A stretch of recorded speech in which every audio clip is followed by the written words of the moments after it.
Agora a gente tem que falar de Palmeiras e Flamengo, em que rodada para os dois times aí na ponta da tabela. O Palmeiras venceu no Beira-Rio por 1-0, o gol do Facundo Torres encerrou a invencibilidade do Inter e assumiu a vice-liderança com 10 pontos em 4 jogos, o mesmo placar, o mesmo número de pontos, né, do Flamengo. Só que o Flamengo tem vantagem no saldo de gols, então é o líder do campeonato, depois de golear o Juventude por 6-0 no Maracanã. Mili, pintou os campeões, os times que vão brigar, né? Até o fim, os campeões não vai dar. Parece que de novo a gente vai ter, né, esses dois times brigando até o fim. Eu colocaria o Inter ali também. Eu vou falar uma coisa com muito precocemente, mas eu vou falar porque foi uma sensação que eu tive hoje com o Palmeiras. É vitória de campeão essa. A gente já conhece esse campeonato o suficiente para saber que ganhar fora de um time muito forte, num lugar que você raramente ganha, os campeões fazem isso. Aquele São Paulo 2006, 2007, 2008, Palmeiras do Abel, o Flamengo, ganha fora esses jogos que você acha que não vai ganhar, mas ganha, dá um jeito de ganhar e jogar bem. E o Palmeiras fez isso hoje, né? Com boas surpresas e mais, assim, eu ia falar pior, porque eu tô vestindo aqui um chapéu que talvez não me caiba agora, mas tem mais, assim. O Palmeiras mostra que ele está preparado para a saída do Estevão. Ele tem o que fazer naquele ataque. Ele está montando um time. Até o Giai entrou e entrou bem, que é de novo o Abel dizendo: eu trabalho os caras, eles ficam aqui um tempo e uma hora eu faço jogar. Então, é uma vitória de campeão, uma vitória muito robusta mesmo. Assim, eu não teria, eu não previ essa vitória do Palmeiras. Eu achava que voltar de lá com o empate estava de bom tamanho. Mas não só ganhou, como jogou bem. E esse time que a gente está vendo aí, nas imagens, assim, fez o que o Felipe Luiz quer que esse time faça, né? E com 12 minutos de jogo, já era um massacre. E foi um massacre até o fim. E o Juca tem um ponto maravilhoso a respeito do fim do jogo, desse jogo, que eu acho que a gente precisa falar sobre isso também. A gente comentava antes de começar o programa. O assoprador de apito, aos 45 minutos do segundo tempo, encerrou o jogo. Não deu os tradicionais 4, 5, 6 minutos de acréscimo. O que é compreensível quando se trata de mata-mata no segundo jogo e está liquidado. E aí o árbitro, até por respeito ao derrotado, encerra o jogo. Não há mais o que fazer. Mas no caso do Campeonato Brasileiro, saldo de gols é critério. Número de gols marcados é critério de desempate. Esse campeonato periga ser muito disputado cabeça a cabeça. Então, ele, eventualmente, ao não dar mais 5 minutos, impediu que o Flamengo marcasse mais 1 ou 2 gols. Então, é necessário que a arbitragem esteja atenta para isso. Mas, e quero lembrar, para reforçar o que a Mili está dizendo, da importância dessa vitória do Palmeiras na casa do Inter. O Inter foi ao Maracanã e empatou com o Flamengo.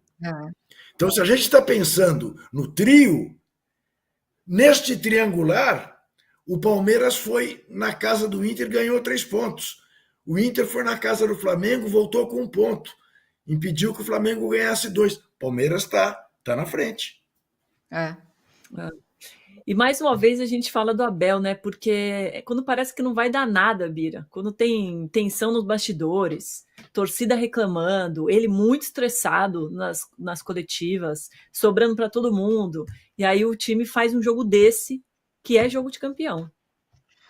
Quando todo mundo começa a falar o Abel cansou, o Abel tá de saco cheio, não aguenta mais o Brasil, essa pressão, aí parece que ele se motiva o triplo, assim, para conversar com seus jogadores, criar novas ideias, tanto que o Palmeiras meio que se achou nessa formação com 3 zagueiros, né? Com o Felipe Anderson pela direita, o Bruno Fux. Eu acho que isso é uma mudança tática importante, porque fazia o Palmeiras, que estava ali dependendo muito de um Rafael Veiga, que não estava conseguindo aparecer, criar opções, né? Então você tem agora uma dobradinha de Estevão e Felipe Anderson, que está funcionando. E há pouco tempo atrás, o Felipe Anderson era chamado de Sleep Anderson pela torcida do Palmeiras, devido à falta de atenção. Então, mostra também o poder do Abel de de ter uma variedade mesmo de opções de jogo. E eu acho que é aí que mora o segredo da inteligência dele, e por isso que eu acho que ele é o técnico vencedor que ele é um cara que eu tiro o chapéu, assim, quando fala de futebol, quando mostra as coletivas dele, quando ele está empenhado em falar de tática, é sempre uma aula, e mais uma vez ele mostrou isso, contra um Inter que não é qualquer Inter, é um Inter que todo mundo, e eu também coloco como um dos postulantes essa briga por título, e fora de casa vai lá e faz um resultado surpreendente, ainda teve um gol anulado, né? Poderia ter ficado 2-0, anulado por impedimento, mas mostra mesmo essa força do Palmeiras, quando todo mundo dá como morto, vai lá e ressurge com o Abel Ferreira, sempre tirando um coelho da cartola. E, Obira, você percebeu o requinte de crueldade nesse gol? Acompanhe. O Richard Rios ganha do Bernabé e dá entre as canetas do zagueiro para o Facundo fazer o gol. É assim um gol, é isso. Acho que quem usou a expressão é uma vitória de campeão, usou bem a Mili. É uma vitória de campeão, é uma vitória de time que está dizendo, ó, estamos aqui. Aquele campeonato estadual, esqueça. Aquilo não tem a menor importância. Importante é aqui. Nós estamos aqui, estamos na Libertadores, estamos buzinando. Não tenha dúvida. E aí a gente não tem como não comparar com o Corinthians, né, Juca? Porque o Abel isso. usa...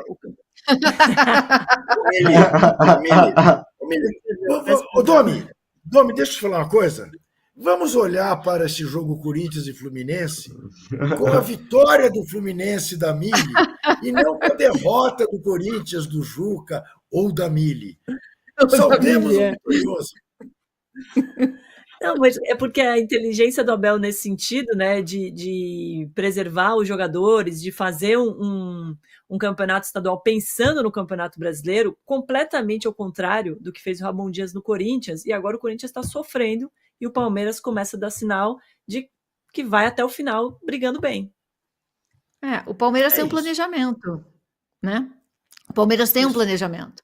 Tem um planejamento de elenco, tem um planejamento de performance, tem um planejamento de tudo, de como vai jogar, de onde quer estar, em que fase do ano, do Mundial que vai jogar, o ano do Palmeiras está todo planejado. O Corinthians está indo na confusão, na bagunça, no som da torcida, no Deus nos acuda. É como o Corinthians está indo, não há planejamento no Corinthians. E sei que a gente ainda está falando, a gente vai falar do Corinthians depois, não vai, Domi? Ou não? Ou é agora? Vamos. Tá não, daqui a pouco. Não, é isso. O Palmeiras tem um planejamento, o planejamento está sendo executado. Pode não dar certo, né? Pode não dar certo, mas o fato é que desde que o Abel chegou, esse planejamento está sendo executado. O ano passado foi mais ou menos, levantou um título, foi vice-campeão brasileiro, assim. Eu avalio que até foi bem. Gente, o Abel está aqui desde novembro de 2020. O que o Palmeiras já fez nesse período é uma imensidão.